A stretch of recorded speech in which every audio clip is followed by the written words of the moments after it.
Good morning, dear students. I am Sampath Bhadu, Assistant Professor of English, Government College, Sri Dungargarh, Bikaner. Today, we are going to take up Go and Catch a Falling Star, Part 2, composed by John Donne. Dear students, कुछ विद्यार्थियों का feedback आ रहा है कि sir सिर्फ English में ना बोल करके सिर्फ इंग्लिश में एक्सप्लेन ना करके बायलिंगुअल किया जाए तो ज़्यादा बेहतर रहेगा। Means Hindi and English both the languages should be used। तो मैं उन विद्यार्थियों की तकलीफ को समझते हुए आज के बाद जो भी हम वीडियो बनाएंगे उसमें दोनों लैंग्वेज का यूज करेंगे। इंग्लिश भी चलेगी, हिंदी भी चलेगी साथ साथ। मैं समझता हूं कि ग्रामीण पृष्ठभूमि के जो बच्चे हैं उनको बड़ी दुविधा होती है भाषा के संबंध में, विशेष तौर से क्योंकि उनकी पहुंच या एक्सेस नहीं हो पाती है। एजुकेशनल इंस्टीट्यूट्स, अच्छे एजुकेशनल इंस्टीट्यूट्स हैं या स्टैंडर्ड की बुक्स हैं, वहाँ तक पहुँच हो नहीं पाती है या उनको माहौल नहीं मिल पाता है, जिसकी वजह से इंग्लिश लैंग्वेज उनके लिए आज भी एक बैरियर के रूप में है। लेकिन दोस्तों, विश्वास रखिए, ट्रस्ट में, दिन ऐसा भी आएगा जब हम इस बैरियर को तोड़ देंगे और हम इस पे कमांड पाएंगे।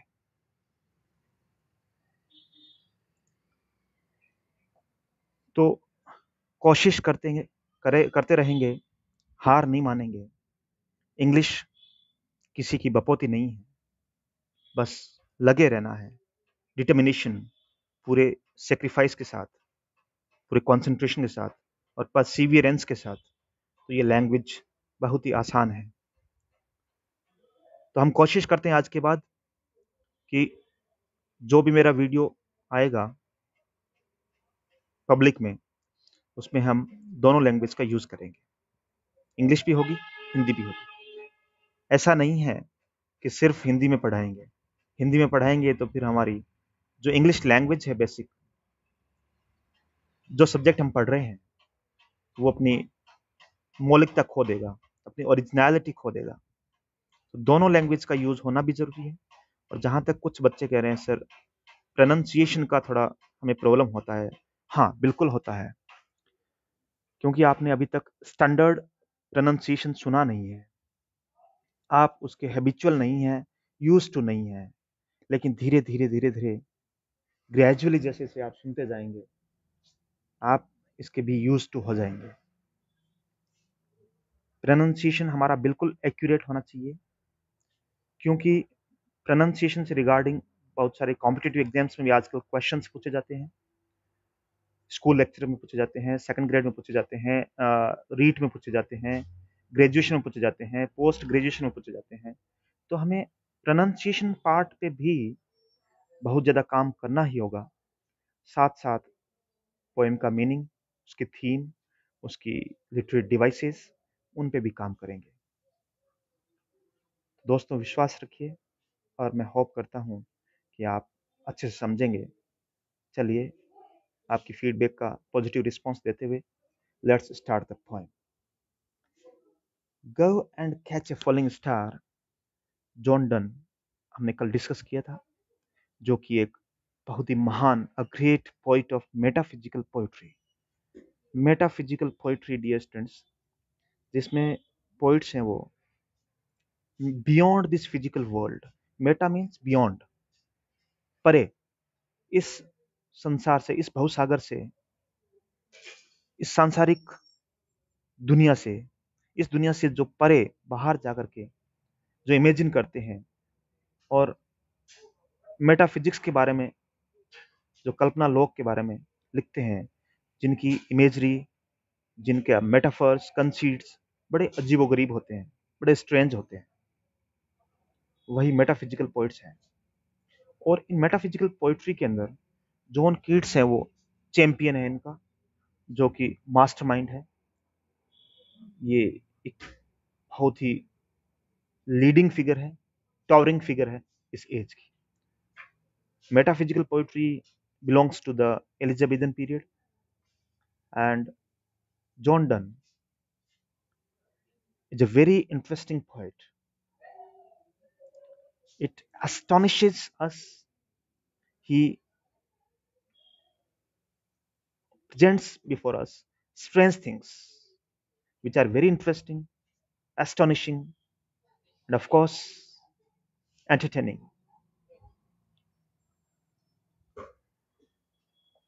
इस पोइम में बेसिकली क्या होता है? Go and catch a falling star. ये आप लोगों को बहुत अच्छी लगेगी poem, no doubt, I believe. क्योंकि इस पोइम में हालांकि जो फीमेल वर्ल्ड है या जो गर्ल्स हैं वो थोड़ी ऑफेंड हो सकती है, उनको थोड़ा बुरा लग सकता है कि ये पोइट ऐसे क्यों बोल रहा है। पोइट उस वक्त क्या परिस्थितियां रही होगी, या अपनी कम उम्र में लिखी हुई पोइम हो सकती है ये। हमें उस एस्पेक्ट पे ना जाकर के हमें इस पोइम की ब्यूटी को एंजॉय करना है। और दूसरा हमारा जो पर्सपेक्टिव है वो है एग्जामिनेशन पॉइंट ऑफ व्यू। हमें जो एग्जाम के अंदर जो क्वेश्चंस पूछे जाते हैं उनको भली भांति स्टडी करनी है, किस प्रकार के क्वेश्चंस पूछे जाते हैं, उनका कैसे रिस्पॉन्स आपको देना है। इस पोइम से विशेष प्रकार के क्वेश्चंस पूछे जा सकते हैं, क्योंकि बहुत इंपॉर्टेंट पोइम है जॉन डन की, स्पेशली कॉम्पिटिटिव एग्जाम्स में, first grade, second grade, REET, और अभी आपका जो ग्रेजुएशन चल रहा है, ग्रेजुएशन में भी क्वेश्चंस पूछे जाते हैं। मल्टीपल चॉइस क्वेश्चंस होते हैं, शॉर्ट आंसर टाइप क्वेश्चंस होते हैं, ऐसे टाइप क्वेश्चंस होते हैं। तो हमें सभी एस्पेक्ट्स को नज़रअंदाज नहीं कर सकते, सभी एस्पेक्ट्स पे अपने को ध्यान देना पड़ेगा। Dear students, let's start the poem. इस पोएम के अंदर बेसिकली क्या होता है? 7 इम्पॉसिबिलिटीज, ये 3 स्टेंजाज में डिवाइडेड है पोएम, जिसमें फर्स्ट स्टेंजा में जॉन डन एड्रेस करते हैं एक लिसनर को,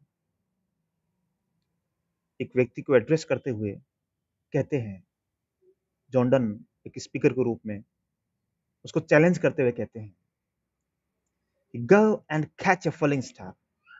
पोएम की स्टार्टिंग बड़ी सडन और एब्रप्ट है, बड़ी एस्टोनिशिंग है, बड़ी चौंकाने वाली है, स्टार्टलिंग है। Go and catch a falling star, कि जाओ और एक टूटते हुए तारे को पकड़ लो। तो इस फर्स्ट स्टेंजा जो पोएम का है उसमें पोएट 7 इम्पॉसिबिलिटीज की बात करता है, 7 असंभावनाओं की बात करता है, कि मैं जो 7 असंभावना या 7 इम्पॉसिबिलिटीज जो बात कर रहे हैं ये असंभव है, यानी इन कामों को आप नॉर्मली कर नहीं सकते हैं, ये बड़े इमेजिनरी टास्क्स हैं जो पोइट के दिमाग की उपज है। Dear students, let's take up the first impossibility. Number 1, go and catch a falling star. जाओ और एक टूटते हुए तारे को पकड़ लो। पोइट यहाँ स्पीकर के रूप में एक लिसनर से कहता है, ड्रामेटिक वे में कहता है, ये एक प्ले या ड्रामा की तरह लग रही है पोएम। सेकंड में कहता है, get with child a mandrake root. Mandrake root, dear students, एक रूट होती है, एक जड़ होती है, उसको जब आप जमीन से उखाड़ते हो तो उस जड़ का जो शेप होता है वो बिल्कुल ह्यूमन बॉडी के जैसा होता है। उसके 2 हाथ होते हैं, उसके सर होता है, 2 पांव होते हैं, ऐसा होता है। तो यहाँ पे बड़ा इंटरेस्टिंग वे में पोइट कहता है कि ओ डियर, तुम एक मैंड्रेक रूट से बच्चे को पैदा कर सकते हो। कि बच्चा जो होता है वो ह्यूमन बॉडी से, यानी कि एक ह्यूमन बीइंग से पैदा होता है। मैंड्रेक रूट भी ह्यूमन बीइंग की तरह, ह्यूमन बॉडी की तरह दिखती है, इसलिए उससे भी बच्चा पैदा किया जा सकता है। आप बताइए, किया जा सकता है? शायद नहीं, नहीं किया जा सकता, बिल्कुल इम्पॉसिबल है ये। एक मैंड्रेक रूट से बच्चा नहीं पैदा किया जा सकता, वो तो ह्यूमन बीइंग से ही होता है। लेकिन यहाँ पे जॉर्डन कहते हैं कि जाओ और एक मैंड्रेक रूट से एक बच्चा पैदा करो। Second impossibility. थर्ड इम्पॉसिबिलिटी में कहता है, tell me where all past years are. क्या मुझे तीसरी असंभावना आप बताओ। मुझे ये बात बताइए कि जो पास्ट इयर्स है अपने, जो भूतकाल है, जो हमारा जिंदगी का समय बीतता जा रहा है, ये समय आखिर जाता कहाँ है? ये इवेंचुअली टाइम कहाँ जाकर के स्टोर होता है? कोई नहीं बता सकता। Nobody can tell me where all these past years have gone, have been stored. Nobody can tell. Can you tell me? फिर फोर्थ इम्पॉसिबिलिटी में बात करता है, और who left the devil's foot. Devil में सैटन, शैतान। कि शैतान जो है उसका फुट, उसका पांव, उसका पैर चीरा हुआ होता है। क्लेफ्ट मतलब चीरा हुआ, उसमें चीरा लगा होता है, यानी दो फाड़ होते हैं। क्लेफ्ट स्प्लिट होता है, वो दो फाड़ होते हैं। कि उस डेविल के पांव को किसने चीरा, ये कौन बता सकता है? कोई बता सकता है? नहीं, किसी ने नहीं देखा उसके पांव को चीरते हुए। तो डेविल के पांव, ये मिथोलॉजी है, हमारे मिथ में, मिथोलॉजी में ये कहा है कि भाई डेविल के जो पांव होता है वो चीरा हुआ होता है, या उल्टे पांव होते हैं। तो पांव में चीरा लगा हुआ है, स्प्लिट है पांव, क्लेफ्ट है, तो उस डेविल का फुट को क्लेफ्ट किया किसने, ये कौन बता सकता है? It's just impossible to explain. फिर फिफ्थ इम्पॉसिबिलिटी में क्या कहता है poet, teach me to hear mermaids singing. Dear student, mermaids actually water nymphs होती है, जल परी होती है। जल परी में क्या होता है कि आधा पार्ट मछली का होता है, नीचे का पार्ट यानी कमर से नीचे का पार्ट मछली का होता है, और उससे ऊपर का पार्ट ह्यूमन बीइंग होता है, यानी कि स्पेशली वुमन का होता है। कमर के नीचे का पार्ट होता है आपका मछली का, और उससे ऊपर का पार्ट होता है, जो कमर के ऊपर का पार्ट एक फीमेल का होता है।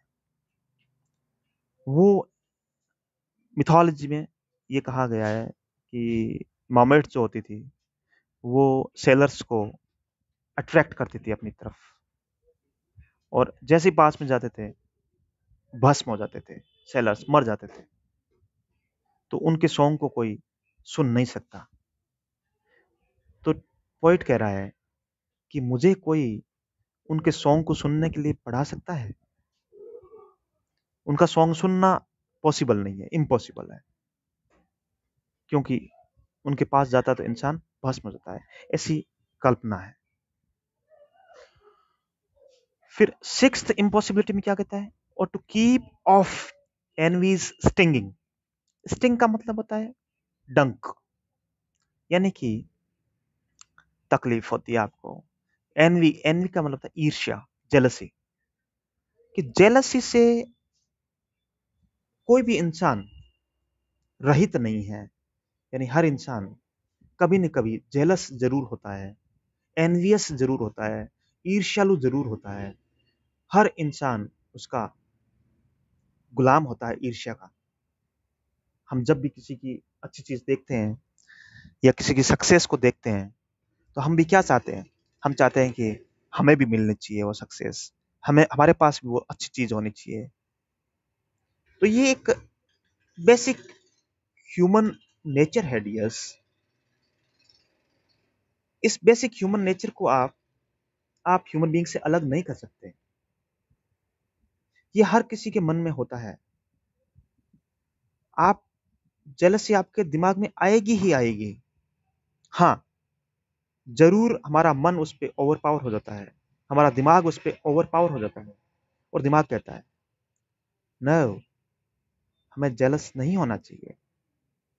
किसी की सक्सेस या किसी की ब्यूटी से या किसी की टैलेंट से या किसी के अच्छे कर्मों से या किसी की उपलब्धि से हमें जेलस नहीं होना चाहिए। हाँ, नहीं होना चाहिए, वो तो दिमाग की हमारे माइंड की कमांड है, लेकिन हो तो जाते हैं। होना लाजमी है, वो स्वाभाविक है, वो ह्यूमन नेचर है। वो तो तुरंत स्पॉन्टेनियसली नेचुरली हमारे दिमाग में विचार आ जाता है कि इसको मिली है, मुझे क्यों नहीं। हर किसी का आता है, लेकिन हमारा माइंड फिर उस विचार पे डोमिनेट कर जाता है, ओवर पावर कर जाता है और उसको ओवरकम कर जाते हैं हम उस विचार को। तो पॉइंट यहाँ पे कह रहा है कि जो एनवी का स्टिंग है या ईर्ष्या का जो हमारे डंक है, यानी कि ईर्ष्या की भावना है, उससे कोई भी आजाद नहीं हो सकता। यानी ईर्ष्या को किसी इंसान से अलग नहीं किया जा सकता, और कोई कर सकता है तो बताओ मुझे। And last but not the least, seventh impossibility की बात करता है point. And find what wind serves to advance an honest mind. और इस बात का पता लगाओ कि what wind serves to advance an honest mind, कि एक ईमानदार आदमी को आगे बढ़ने के लिए कौन सी ऐसी हवा है जो मदद करती है। यानी कि ऑनेस्ट इंसान, ईमानदार व्यक्ति को आगे बढ़ने से कोई रोक नहीं सकता, वो तो आगे बढ़ेगा ही बढ़ेगा। ऐसी कोई विंड है जो उसको एडवांस होने से या आगे बढ़ने से रोक सकती है? नहीं रोक सकती डियर्स। आप चाहे कितना ही जोर लगा लो, जो बंदा टैलेंटेड होगा, ऑनेस्ट होगा, वो तो आगे बढ़ेगा। आप उसको रोक नहीं सकते। आप उसको मार सकते हो, पीट सकते हो, गाली गलौज कर सकते हो, लेकिन उसकी प्रोग्रेस को आप हैम्पर नहीं कर सकते, आपकी प्रोग्रेस को उसको प्रिवेंट नहीं कर सकते। You can't prevent one's progress if the person is determined. तो कोई इंसान ऑनेस्ट है, ईमानदार है, तो उसको ऑनेस्ट होने से आप रोक नहीं सकते।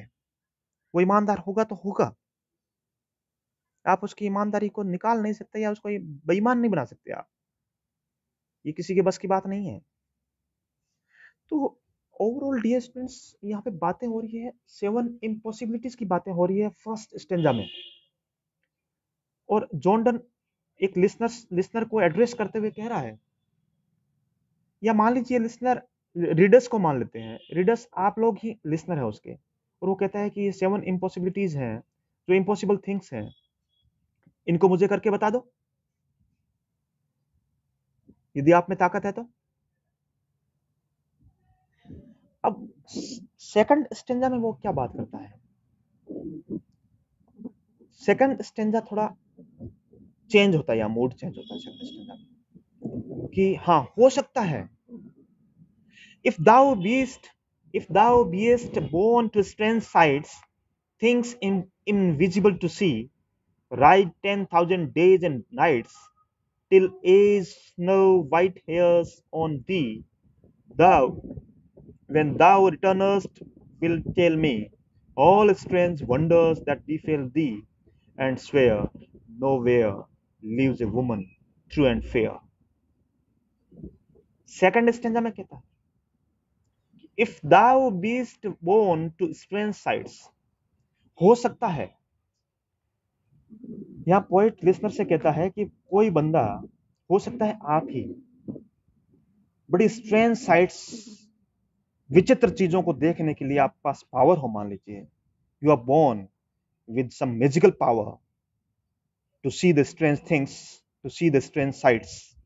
हो सकता है आपके पास वो पावर हो, सम एक्स्ट्रा ऑर्डिनरी पावर हो सकता है आपके पास में कोई सुपर पावर हो, या मेटाफिजिकल आपके पास पावर हो, कि आप इनविजिबल चीजों को भी देख सकते हो।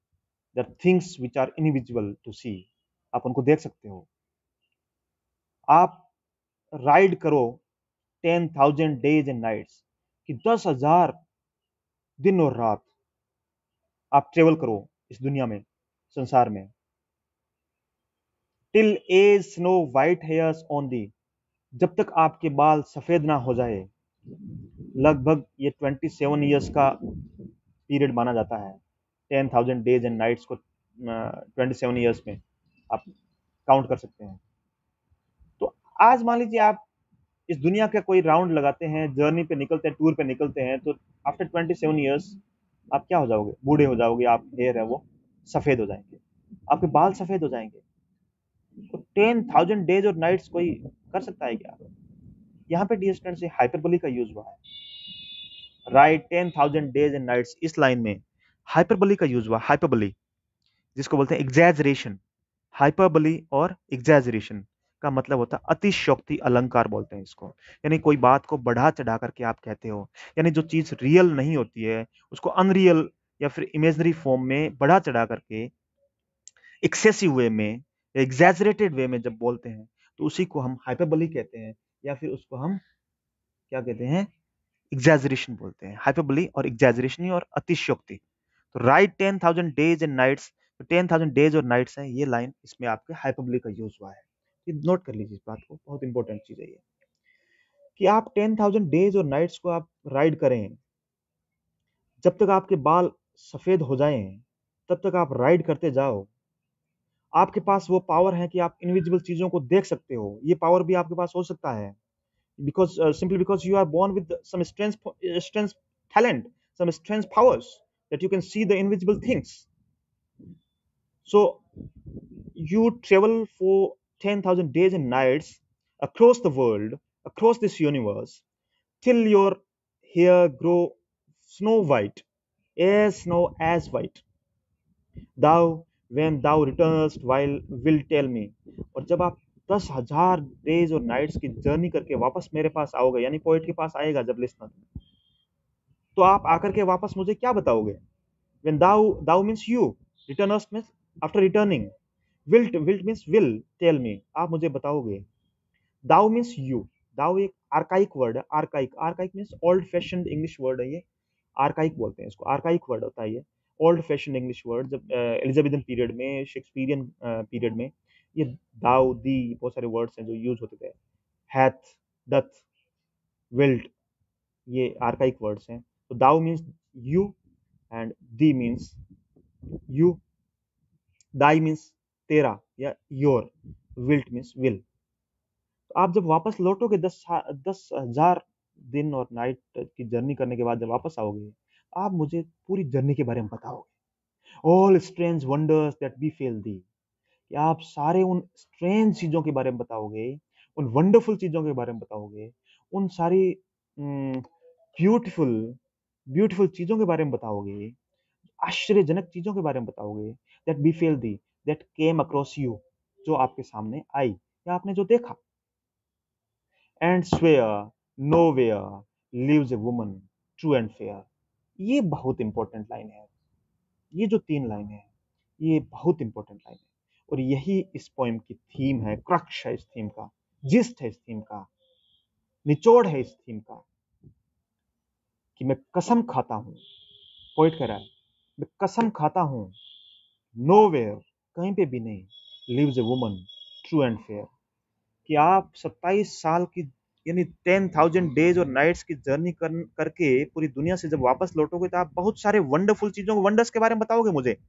लेकिन मैं इस बात की कसम खाता हूं, ये इस बात का क्लेम करता हूं कि आपको एक ट्रू एंड फेयर वुमन नहीं मिल सकती। That you can't find a beautiful and faithful woman across the world. You can never, nowhere find. This is my claim. I can swear. This is the personal idea of the poet. कि इस दुनिया में कहीं पे भी एक true और fair, true means faithful, virtuous, a lady with virtues, सद्गुणी, सद्गुणी औरत, और एक सुंदर, फेयर मीन्स ब्यूटीफुल, कि ब्यूटीफुल, सुंदर और सद्गुण वाली, गुणवान और सुंदर, दोनों क्वालिटीज वाली वुमन नहीं मिल सकती। ये जॉन डन का कहना है यहाँ पे। थर्ड स्टेंजा में देखिए आप, थर्ड स्टेंजा में फिर आइडिया चेंज हो जाता है। देखिए फर्स्ट स्टेंजा में डन क्या बातें करता है? 7 इम्पॉसिबिलिटीज की बातें करता है। फिर सेकंड स्टेंजा में बात करता है कि आप स्ट्रेंज चीजों को देख आप देख सकते हो, आप इनविजिबल चीज़ों को देख सकते हो। आप दुनिया में 10,000 डेज और नाइट्स की जर्नी करके वापस आओगे तो मुझे बड़े वंडरफुल चीज़ों के बारे में बता सकते हो, आप स्ट्रेंज चीज़ों के बारे में बता सकते हो, लेकिन आपको ट्रू और फेयर वुमन नहीं मिल सकती। ये बातें कह रहा है। लेकिन थर्ड स्टेंजा में क्या कह रहा है कि हाँ, पोएट का यहाँ पे व्यू चेंज होता है और कहता है हो सकता है आपको ट्रू एंड फेयर वुमन मिल जाए, आपको मिल सकती है मान लीजिए। तो यदि ऐसी वुमन आपको मिलती है, ऐसी लेडी आपको मिलती है, तो शायद आपके लिए वो एक पिलग्रिमेज से कम नहीं होगी। पिलग्रिमेज मीन्स तीर्थ यात्रा। तीर्थ यात्रा पर आप जाते हैं, मक्का मदीना, गंगा यमुना, जहां भी आप जाते हैं तीर्थ यात्रा पे, धार्मिक रिलीजियस जर्नी पे जाते हैं, तो ये कह रहे हैं कि वो रिलीजियस जर्नी से कम नहीं होगी, वो तीर्थ यात्रा से कम नहीं होगी, यदि आपको ट्रू एंड फेयर वुमन कहीं मिलती है, सुंदर और गुणी यदि औरत मिलती है, तो आपके लिए पिलग्रिमेज से यानी तीर्थ यात्रा से कम नहीं हो सकती। If thou findest one if thou findest one let me know. Poet यहाँ कह रहा है, लिसनर से, रीडर से कह रहा है कि यदि तुम्हें कोई एक ऐसी औरत मिल जाए जो कि ट्रू एंड फेयर है, जो कि फेथफुल एंड ब्यूटीफुल है, तो लेट मी नो, मुझे बताना। सच ए पिलग्रिमेज वर स्वीट, कि इस प्रकार की यात्रा, इस प्रकार की तीर्थ यात्रा, इस प्रकार की जर्नी बड़ी स्वीट, स्वीट हियर मीन्स बड़ी प्लेजेंट होगी, प्लेजरेबल होगी, बहुत ही हैप्पी जर्नी होगी। येट डू नॉट, फिर भी यहाँ पे डाउट लग रहा है, क्वेश्चन मार्क लगा रहा है पॉइंट। देखिए आप, yet do not, I would not go, फिर भी पॉइंट को डाउट है कि आई वुड नॉट गो। हो सकता है आपको मिल जाए, हो सकता है आपको एक ऐसी ट्रू एंड फेयर वुमन मिल जाए, लेकिन मुझे विश्वास नहीं है, मैं तो नहीं जाऊंगा, मैं उसको देखने नहीं जाऊंगा। क्यों नहीं जाऊंगा? अब बात करते हैं आगे, लॉजिकली वो एक्सप्लेन करेगा, लॉजिक देगा अपना कि पोइट खुद क्यों नहीं जाएगा उस औरत को देखने के लिए जो ट्रू एंड फेयर है। वो कह रहा है, नेक्स्ट देखिए, though at next door we might meet. हाँ, हो सकता है जो औरत आपको ट्रू एंड फेयर, जो औरत थी, जो फेथफुल और ब्यूटीफुल औरत आपको मिली, वो हो सकता है अपने अ, मेरे घर के पास वाले घर में रहे, हो सकता है मेरे पास वाले दरवाजे में ही वो है, हमें मिल सकती है। दो शी वर ट्रू, हाँ, जब आप मिले थे उससे, व्हेन यू मेट हर, जब आप उससे मिले थे, तब वो ट्रू थी, सच्ची थी, और सुंदर वुमन से आप मिले तब वो सच्ची थी। And last, till you write your letter, yet she will be false, or I come to two or three। ये बहुत इंपॉर्टेंट चीज है यहाँ पे। देखिए, पोइट यहाँ पे क्या आर्ग्यूमेंट कर रहा है कि एक ट्रू एंड फेयर, एक फेथफुल और ब्यूटीफुल वुमन, मैं मान लेता हूं, मान लीजिए एक क्षण के लिए, फॉर ए मोमेंट, मैं इस बात को अज्यूम कर लूं कि हाँ, कि आपको मान लीजिए मेरे घर के पास वाले घर में ही, नेक्स्ट डोर में ही आपको एक ट्रू एंड फेयर वुमन मिल जाती है, तो वो ब्यूटीफुल जो वुमन है, वो एक क्षण के लिए आपके लिए ट्रू हो सकती है, फेथफुल हो सकती है। जब आप मिले थे तब वो ट्रू थी, फेथफुल थी, बट जैसे ही आप घर पे पहुंच के मुझे लिखोगे, लेटर आप मुझे लिखोगे और मुझे इन्फॉर्म करोगे कि ऐसी एक true faithful woman, beautiful woman आपके पास में रहती है, पड़ोस में, तो मैं उस लेडी के पास पहुंचूंगा, तब तक वो 2 या 3 लोगों को दगा दे चुकी होगी, वो 2 या 3 लोगों को डेजर्ट कर चुकी होगी, उनके साथ अपने अफेयर्स खत्म कर चुकी होगी, उसने 2 3 लवर्स को धोखा दे दिया होगा, वो 2 3 लवर्स को चीट कर चुकी होगी, और उसने अगला लवर पा लिया होगा। ये बात कह रहा है John done.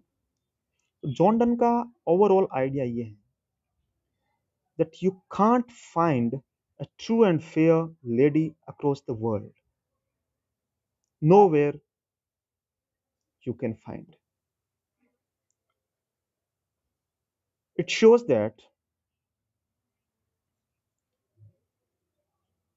The ideology, misogynistic attitude has been expressed through this poem of John Donne. Misogynistic means the attitude which is critical of womanhood, यानी महिलाओं की जो क्रिटिसाइज करता है या महिलाओं से जेलसी या ईर्ष्या रखने वाले जो विचार होते हैं या ऑफेंड करने वाले विचार होते हैं, वो विचार मिसोजिनिस्टिक आइडियोलॉजी कहलाती है। तो डियर स्टूडेंट्स, इसके अंदर पोइट के विचार हो सकते हैं। और अब दूसरा एस्पेक्ट, यदि पर्सनल लाइफ की बात करें तो हम इमेजिन कर सकते हैं कि हो सकता है पोइट कभी प्यार में धोखा खाया हो अपनी जिंदगी में, जो कि बहुत ही फेयर लेडी, ब्यूटीफुल लेडी थी, उसे धोखा खाया तो उसने कहा भाई ये ट्रू नहीं थी, ये फॉल्स थी। ये भी हो सकता है, क्योंकि dear students, poet John Donne 15th century में हुआ, हम उसकी पोइम को आज पढ़ रहे हैं। तो मैं एक बात आपको क्लियर कर देना चाहता हूँ कि इस दुनिया में कोई भी फाइनल एक्सप्लेनेशन, अल्टीमेट इंटरप्रिटेशन नहीं होती है किसी भी चीज़ की। जो प्रेजेंट पोइम लिखी गई है, ये पोइम किन परिस्थितियों, किन सर्कमस्टेंसेस, किन फोर्सेज ऑफ इंस्पिरेशन का परिणाम है, हम नहीं जान सकते। किस बैकग्राउंड से ये इंस्पायर हुई है, कौन से फैक्टर्स थे जो इस पोइम को इन्फ्लुएंस किया, पोइट को इन्फ्लुएंस किया इस पोइम को लिखने के लिए, ये जानना नामुमकिन है। तो हम अपने तरीके से इस पोइम को इंटरप्रेट कर सकते हैं। हालांकि इस पोइम के पीछे आप जब इंटरप्रेट करते हैं तो आपका कोई ना कोई point of view, strong point of view या लॉजिक होना चाहिए जरूर। That's all for today and have a nice day. Thank you for listening me. और आगे भी आपसे उम्मीद करता हूँ कि ऐसे ही हम बायलिंगुअल वीडियोस अपलोड करते रहेंगे और आपको आनंद शायद मिलता रहेगा। और आप प्लीज़ इस मेरे चैनल को आप सब्सक्राइब करें और कमेंट भी करें। कमेंट आपके पॉजिटिव हो सकते हैं, नेगेटिव हो सकते हैं, दोनों प्रकार के कमेंट्स वेलकम हैं। और नेगेटिव होंगे तो मैं उनसे मुझे सीख मिलेगी, और पॉजिटिव होंगे तो मुझे इनकरेजमेंट मिलेगा। मैं आगे और बेटर करने की कोशिश करूँगा। तो आपको जो कमी लगे, ज़रूर बोल्ड होकर के, बिल्कुल ओपन हार्टेड, ओपन एंडेड होकर के आप ज़रूर कमेंट करें। तो नेगेटिव हो तो मुझे स्वीकार्य है, मैं वेलकम करता हूँ। मेरे में सुधार होगा, कमियाँ निकलेगी, गलतियाँ बाहर आएगी। तो मैं भी एक इंसान हूँ, और इंसान आपको पता है, टू अर्ज ह्यूमन एंड फॉरगिव डिवाइन, कि गलती करना इंसान का काम है और माफ़ करना भगवान का काम है। ये किसने कहा था? अलेक्जेंडर पोप ने कहा था। तो अलेक्जेंडर पोप की बात सही है कि हम तो इंसान, तो गलतियों का पुतला है, गलतियाँ होती रहती है, लेकिन गलतियों से हम सीख करके उनमें सुधार करना हमारा परम कर्तव्य है। That's all. Thank you. Have a nice day.